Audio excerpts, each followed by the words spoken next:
हमारे लोगों को मारा पीटा, अरेस्ट किया और हमको अकेले पा करके हमारे इस रथ को उनके पुलिस के लोग सादे गैस में धकेलते हुए कभी इधर ले गए कभी उधर ले गए। आज शंकराचार्य अभिमुखनेतवानंद जी को जो स्नान करने को रोक दिया गया था, क्योंकि ये पांटून पुल को पार करके जा रहे थे और पांटून पुल बंद किया गया था। और शंकराचार्य जी को क्यों रोका गया है, क्या है पूरा प्रकरण, उसके बारे में विस्तार से हम उन्हीं के माध्यम से जानने का प्रयास करेंगे। आप हमारे साथ बने रहिए। अपने शिविर से संगम स्नान के लिए निकले थे, इसलिए संगम स्नान करके ही अपने शिविर में हम प्रवेश करेंगे।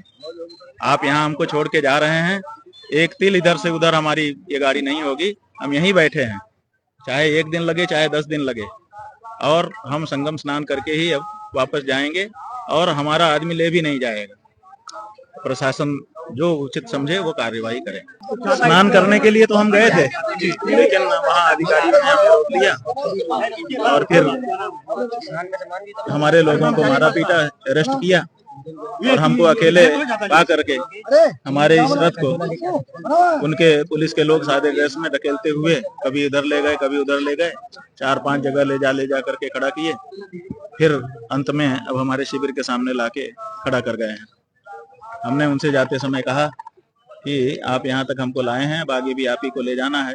जहाँ तक हमारा प्रश्न है, हम अपनी मर्जी से संगम स्नान के लिए निकले थे। अब संगम स्नान किए बिना तो हम शिविर में घुसेंगे नहीं, तो और हम अब स्वयं संगम जाएंगे नहीं। प्रशासन ले जाएगा तो ही जाएंगे, नहीं तो नहीं जाएंगे। हम जहाँ आप गाड़ी खड़े कर दे रहे हैं, हम यहाँ पर हैं।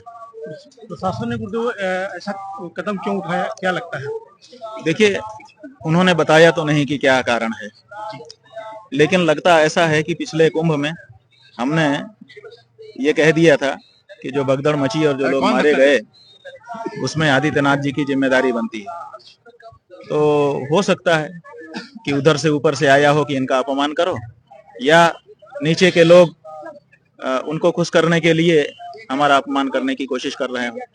इसके सिवाय तो और हमको कोई कारण नहीं लगता, क्योंकि ऐसी कोई वहां पर भीड़ नहीं थी कि उसको कोई दिक्कत हो रही थी। किसी एक हिंदू सनातनी ने, स्नानार्थी ने कोई ऐतराज नहीं किया। वो कह रहे थे कि आप पालकी से नीचे उतरिए। हमने उनको समझाया कि देखिए, पालकी हम शौक से नहीं चढ़े हुए हैं। पालकी बिना जब हम आते, हम तो पिछले 40 साल से संगम स्नान कर रहे हैं, अपने गुरुजी के साथ करते रहे, फिर अब कर रहे हैं। और हमारे गुरुजी जब रहते थे, कभी वृद्धावस्था के कारण वो मनकामेश्वर से बोट में आते थे VIP, उसमें हम तब भी नहीं जाते थे। हम तब भी यहाँ रहते थे और अपने गुरु परिवार के लोगों के साथ पैदल चल के धीरे से जाके स्नान करते रहे, कभी भी हमको दिक्कत नहीं हुई। बाद में हमारा ज्योतिष पीठ के शंकराचार्य के रूप में अभिषेक हो गया। अभिषेक होने से ज्यादा लोगों ने हमारा नाम जाना, ज्यादा लोग हमको आकृष्ट हुए। तो उसके बाद जब हम पैदल गए तो हमने देखा कि जैसे ही लोगों ने सुना कि शंकराचार्य जी आए हमारे बीच में, तो भगदड़ मच गई। कोई इधर भाग रहा है, कोई उधर भाग रहा है, व्यवस्था होने लगी। तो हमने सोचा कि ये क्या करें। हमारा मन यही था कि आम जनता की तरह से स्नान करें, VIP व्यवस्था न लें। तो हमने ये पालकी का निकाला। पालकी में रहने से क्या होता है कि हम थोड़ा ऊंचे रहते हैं, तो जो दर्शन करना चाहता है वहीं से कर लेता है, जहाँ रहता है, आगे नहीं आता है, और एकदम शांति बनी रहती है। तो हमने उनको कहा कि ये हम किसी शौक से नहीं, बल्कि ये सुविधा से चढ़े हैं ताकि भगदड़ ना मचे, और लोग संतुष्ट भी हैं, देख लीजिए। और ये तो विवेक की बात है कि जहाँ ज्यादा भीड़ दिखेगी तब हम खुद ही उतर जाएंगे। अच्छा, गंगा जी के सामने हम पालकी में चढ़ के जाएंगे, हम भी आस्थावान व्यक्ति हैं, तो स्वाभाविक है कि गंगा जी, त्रिवेणी जी आते के पहले ही हम उतर जाएंगे। जहाँ देखेंगे कि ज्यादा भीड़ हो गई, वहां उतर जाएंगे। अच्छा, हमारी पालकी जहाँ जा रही थी, वहाँ गाड़ियां आ रही थी, जा रही थी, मजिस्ट्रेट की गाड़ियां आ रही थी, पुलिस की गाड़ियां आ रही थी, जा रही थी। तो जहाँ गाड़ियां आ जा सकती हैं, उनका तो 6 फुट चौड़ा रहता है मुख। हमारी पालकी का तो 3 फुट चौड़ा मुख है, और हमारे तो कोई ऐसी बात नहीं है, कहीं भी हम खड़े हो जाते हैं। तो हमने उनको कहा कि हम आगे जहां हम उचित समझेंगे उतर जाएंगे, अपने विवेक से कर लेते हैं। ऐसा ही हर साल करते हैं, कभी आप लोगों ने कभी बाधा नहीं डाली। उनका कहना था नहीं, नीचे उतरो। तो हमको लगा कि ये हमारा अपमान करना चाहते हैं, और हमने ये देखा कि प्रशासन को ये अधिकार कब से हो गया कि वो शंकराचार्य जी को आदेश करे कि पालकी से नीचे उतरो। तो ये तो शंकराचार्य जी के पद का अपमान है, तो हम इसको भी स्वीकार नहीं कर सकते। तो हमने कहा भाई, हम अपने विवेक से जहाँ उचित लगेगा उतर भी जाएंगे और स्नान भी करेंगे, और हम आपसे VIP व्यवस्था नहीं मांगे हैं। मांगे होते तो आप कहते हैं। हमने तो स्वयं पब्लिक के बीच में सहज होकर के जाना पसंद किया है, और विगत वर्षों में करते रहे हैं, लेकिन उन्होंने एक न सुनी और बाद में तरह तरह के आरोप माइक में लगाते रहे। हमने कहा हमें कोई दिक्कत नहीं है, जो आपको धारा लगानी है वो लगाइए। फिर उन्होंने हमारे लोगों के साथ, सन्यासियों के साथ, ब्रह्मचारियों के साथ और भक्तों के साथ मारपीट शुरू किया। हमने देखा, आज हमारा हृदय बड़ा दुखी है कि जो बड़े बड़े अधिकारी थे, माने जो होमगार्ड या पुलिस का जो व्यक्ति होता है नीचे रैंक का, वो नहीं, जो अधिकारी थे वो मार रहे थे, क्योंकि हम ऊंचे बैठे हुए हैं तो हमको दिखाई देता है कि कहाँ क्या हो रहा है। तो हमने जो दृश्य देखा हमको बड़ी पीड़ा हुई। कितने बड़े बड़े अधिकारियों से तो विवेक संपन्न होने की इच्छा की जाती है, और वो स्वयं से कभी कानून हाथ में नहीं लेते हैं। अगर मारना भी होता है किसी को तो आदेश करते हैं, उनके तो पुलिस वाले खड़े हैं कि मारो, तो मारने लगते हैं। लेकिन हमने देखा कि खुद मार रहे थे हमारे बच्चों को। हमारा जो प्रमुख शिष्य है मुकुंदानंद, उसकी आंख से आंसू, वो खून निकल रहा था। हमने उससे पूछा, उसने कहा नहीं महाराज जी, नहीं महाराज जी। वो चाहता था कि कोई समस्या यहाँ पर ना हो, अगर वो हमको बता देगा।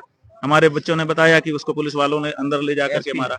हमारे ये दूसरे ब्रह्मचारी जी हैं, नेपाल के, इनका शरीर है, इनको ले जाकर के अंदर छड़ी छड़ी से मारा, और भी दूसरे लोगों को मारा। तो ये सब क्या हो रहा है? ये अनुमान यही है कि सच बोलने का ये नतीजा है, और सच बोलने से अगर ये सब तकलीफ होती है तो हम सच बोलना छोड़ दें। अब हमारे सामने दो ऑप्शन है, या तो हम भी चापलूसी करने लगे तो हमको यही पुलिस वाले सर करके रेड कारपेट बिछा करके ले जाएंगे और जनता को धक्का मार देंगे।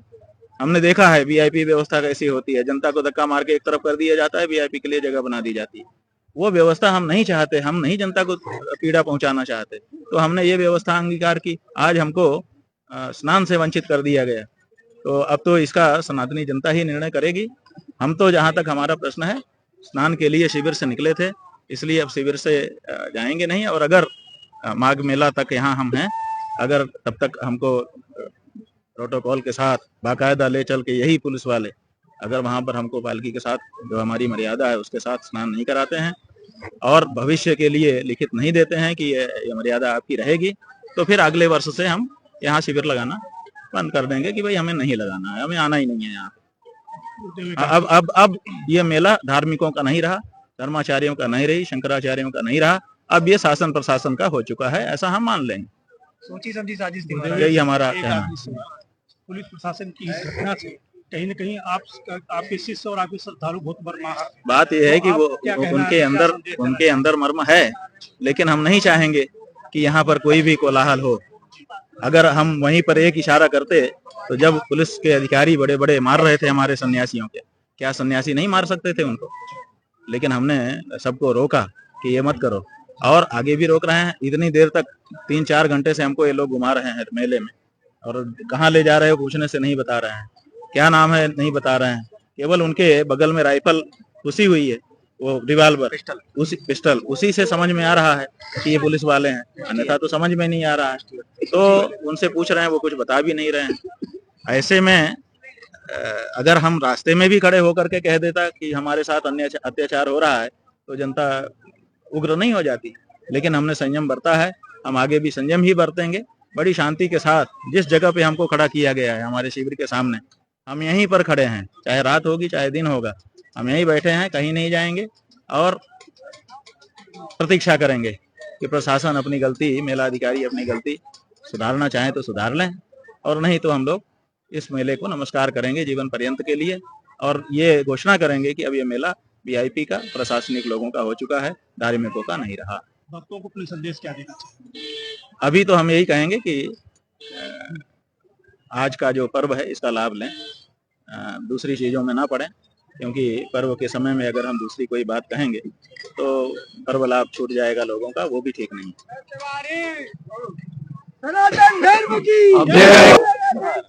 स्नान करने से रोक दिया गया जो है, उसके बाद यहाँ पे शंकराचार्य अपने आश्रम के सामने बैठे हुए हैं, और उनसे जो वार्तालाप हो उसके बारे में आपको विचार दिखाते, आप बने रहिए।